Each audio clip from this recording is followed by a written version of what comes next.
Uobičajeno buran dan u Srpskoj skupštini. Iza zatvorenih vrata šefovi poslaničkih grupa i predsjednica parlamenta razgovarali su sa rukovodstvom RTS-a o tome kako da se skupštinske sednice prenose, a da se ne ugroze programska šema i obaveze javnog servisa. Dogovoreno je da se formira radna grupa koja bi za 7 dana trebalo da odredi kako će se u buduće prenositi skupštinska zasedanja. Trojka Radio-televizije Srbije sa generalnim direktorom Aleksandrom Tijanićem na čelu u Skupštinu je stigla sat vremena pre zakazane sednice. Upravo toliko trajao je burni razgovor sa predsjednicom parlamenta i šefovima poslaničkih grupa.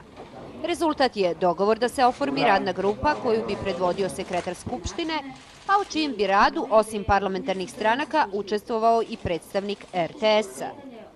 Televizijski prenosi treba da postoje, javnost mora imati uvid u rad parlamenta, ali gde, koliko, kada i kako treba da predloži radna grupa čije je osnivanje predlog gospođe predsjednice i ona za 7 dana otprilike treba da predloži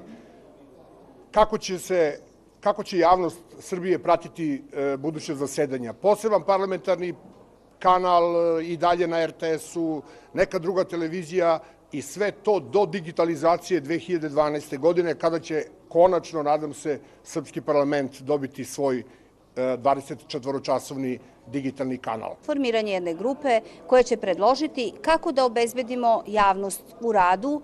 Ona neće biti prekidana ni u vreme rada te grupe, naprotiv, ali se moramo složiti sa tim da kompletan rad u parlamentu nije uvek od takvog značaja da građani moraju u svakom momentu biti direktno obaveštavani o tome šta se to događa u parlamentu.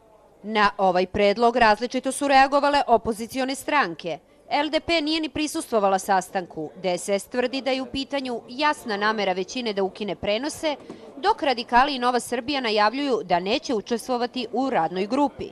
To je radna grupa vlade. To je gospođa Kolundžija predložila i prihvatila sama. I oni su niko od nas, ni radikali, ni mi, niko nije prihvatio ni DSS radnu grupu. Kakva radna grupa? Šta ima o tome da raspravljamo? Dok se ne omogući poseban kanal parlamentarni, da se vidi na području cele Srbije, do tada idu prenosi normalno. Ili nema rada parlamenta. Hoće da nam zatvore i to malo prozorče.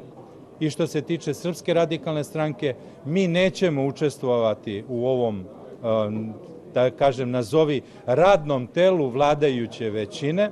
Mi nemamo nameru da pristanemo na ukidanje javnih prenosa. Želimo da učestvujemo na razgovorima ako ih bude, ali mislim da je danas bilo potpuno jasno da ni predstavnici vladajućih stranaka ne smeju da kažu da neće biti prenos.